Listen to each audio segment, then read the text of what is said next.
Ujumbe huu ni ujumbe ambao Mungu ametupa leo. Kuna wakati wanadamu tunatamani kwamba ingewezekana ukaomba maombi mawili tu na baraka za Bwana zikatokea. Tunatamani hivyo, lakini baraka zinapochelewa huwa mioyo yetu inainama. Huwa wakati mwingine huyu mwanadamu anaanza kupunguza hata maombi. Kwa nini? Kwa sababu ajenda yake kubwa ilikuwa ni mafanikio. Sasa Mungu amechelewa kidogo, utaona mwanadamu anapunguza spidi ya maombi. Lakini ujumbe wa leo, mwache Bwana kuinue. Maana yake nini? Usijaribu kumsaidia Mungu kwa nafasi ya Mungu kwenye maisha yako. Mwache yeye akuinue. Mtoto mdogo anapoanguka asiyeweza kuinuka kwa mikono yake, mzazi huwa anamshika kwa mkono na kumuinua. Jamani, haleluya.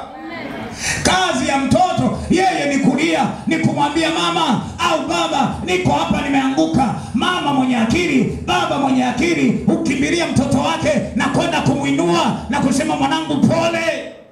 Jamani, haleluya. Ni zaidi sana kwa Mungu wetu, kwa sababu tukimkimbilia yeye lazima atatuinua. Atatutoa mahali ambako tulipokuwa tuwezi. Atatuinua mahali ambako sisi kwa akili zetu na kwa uwezo wetu hatuwezi kuinuka. Hivyo tutamwacha Mungu aweze kutuinua. Jamani, jina la Bwana libarikiwe. Na ndio maana ujumbe wa leo, mwache Bwana mwenyewe akuinue. Kuna mahali tunakosea, tunatamaniji ya kwamba sisi tuinuke kwa nguvu zetu. Sikiliza, huwezi kuinuka kwa nguvu zako. Mungu peke yake ndio anaweza kukuinua. Amen. Haleluya. Amen. Zaburi ya 113 mstari wa 7 na 8.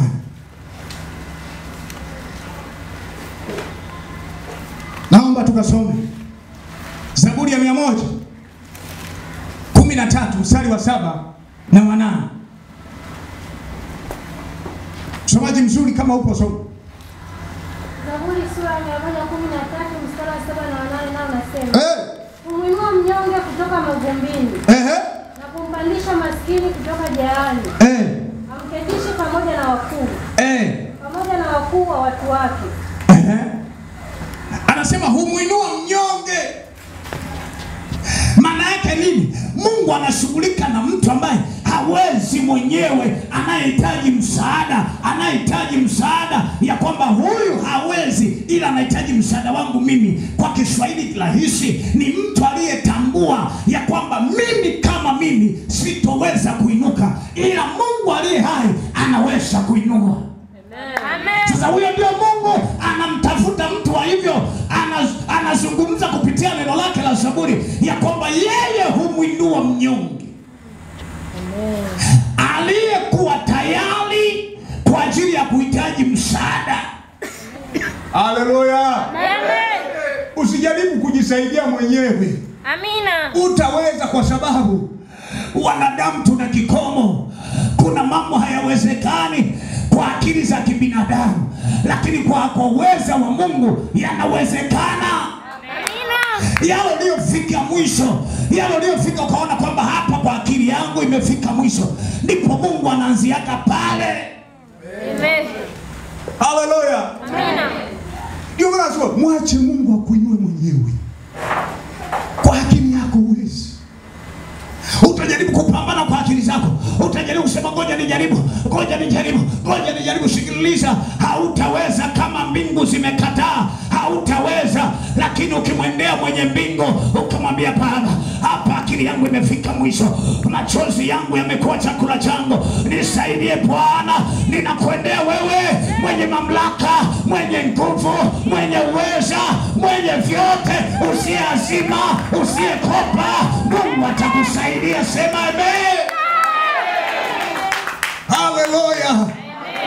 Anaandika ujumbe huu, mwandishi wa kitabu hiki anaeleza Anasema Mungu humwinua mnyonge kutoka mavumbini, yani kutoka sehemu aliyokataliwa, kutoka chini, kutoka zilo. Mungu anamwinuaga mtu. Tena Mungu anainuaga sana watu waliozalauliwa.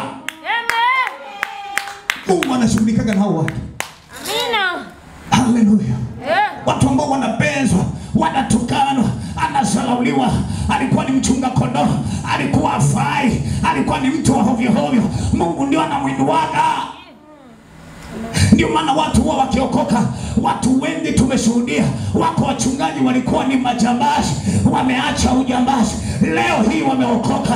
Wako wanawake walikuwa wanajiuza, leo hii ni wahubiri wa injili wazuri. Waliokuwa wamesahauliwa, Mungu huwa anawasafisha, anawainua.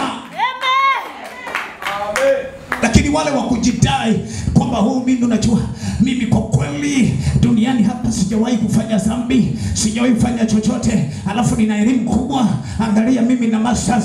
Sikiliza, ni sawa, wako pia wa hivyo walioitwa, lakini walio wengi, kaangalia hata watumishi wa Mungu walio wengi, hata walioitwa kipindi cha nyuma, utaona walio wengi sana walikuwa na kazi za kawaida, na Bwana aliwainua kwa sababu walinyenyekea. Amina.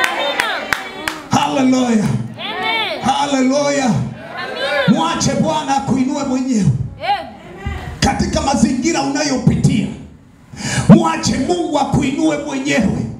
Katika changamoto ulizo nazo, mwache Mungu akuinue mwenyewe.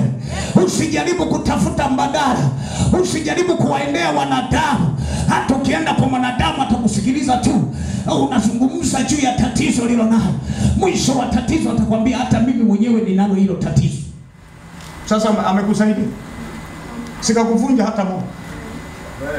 Bwana Yesu asifiwe. Lakini ukimwendea Bwana ukamwambia Yesu, nimekuja hapa Bwana, siwezi bila wewe, nahitaji unisaidie. Jambo la kwanza, Mungu ataona huyu ametambua ya kwamba niko Mungu niliyemuumba, nisiyeshindwa na lolote. Hilo Mungu atatambua. Lakini jambo la pili, atasema amekumbuka ya kwamba bibi ni baba yake, kwa hiyo amekuja, huyu ni mwanangu, amekuja kwa baba yake, nitamsaidia.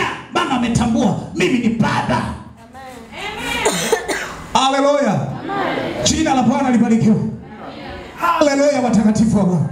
Sasa yako mambo machache ili Mungu akuinue, ili Mungu akuinue kwenye maisha yako. Mambo machache. Jambo la kwanza, tunza utakatifu ulionao. Tumesoma kwenye ile Isaya 59 mstari wa 2, tukaona dhambi ndio hasa kiini cha sisi na Mungu kutokufanya au Mungu kutokuwa na ushirika na sisi. Bwana Yesu apewe sifa. Tunza utakatifu. Unataka Mungu akuinue, endelea katika hali ulionayo, endelea kumtafuta Mungu, endelea kutaka uso wa Bwana, endelea kumlingana Bwana hata katika magumu ulionayo, endelea kutunza utakatifu. Jamani, amina. Usimuuze Yesu kwa sababu ya maisha magumu. Amina. Usimwache Yesu Amen kwa sababu ya mkate. Usimwache Yesu kwa sababu ya mambo ambayo unapitia. Usimwache Yesu kwa sababu ya hali ulionayo. Usimwache Yesu hata kama watu wakikufukuza, wacha wakufukuze, lakini endelea kukaa kwa Yesu na endelea kutunza utakatifu. Amina. Isiye njaa tu ndio inakufanya unamwacha na Yesu, eti kwa sababu unaona napitia changamoto, maisha magumu sasa hivi, kwa kweli hata ibada naona kabisa Mungu hanisikii, maana chakula hakuna. Sasa ukikaa mtaani ndio utapata hela? Haleluya. Wakati wa mambo magumu, mkaribie Mungu. Amen. Wakati wa changamoto nzito, ndipo mahali kuwa karibu na Bwana. Mwambie Yesu, nitakung'ang'ania Bwana katika magumu haya. Ninaomba ukajizilishe katika katika ugumu huu ninaomba ukanitokee. Wameniacha wote ni sawa, wamenikimbia wote ni sawa, wamenikataa wote ni sawa. Maana ninajua jambo moja, mama anyonyeshaye, mama aliyebeba ujauzito anaweza kumkataa mtoto, lakini Bwana huwezi kunikataa. Nimekimbilia kwako, nikumbatie Bwana. Mimi niliyeachwa, mimi ni yatima, hutaniacha. Nikumbatie Bwana, nikumbatie Bwana. Mungu atakuinua. Anasema wainua kutoka wapi? Fupi. Mahali ambako hawaheshimiwi watu walio katika mavumbi.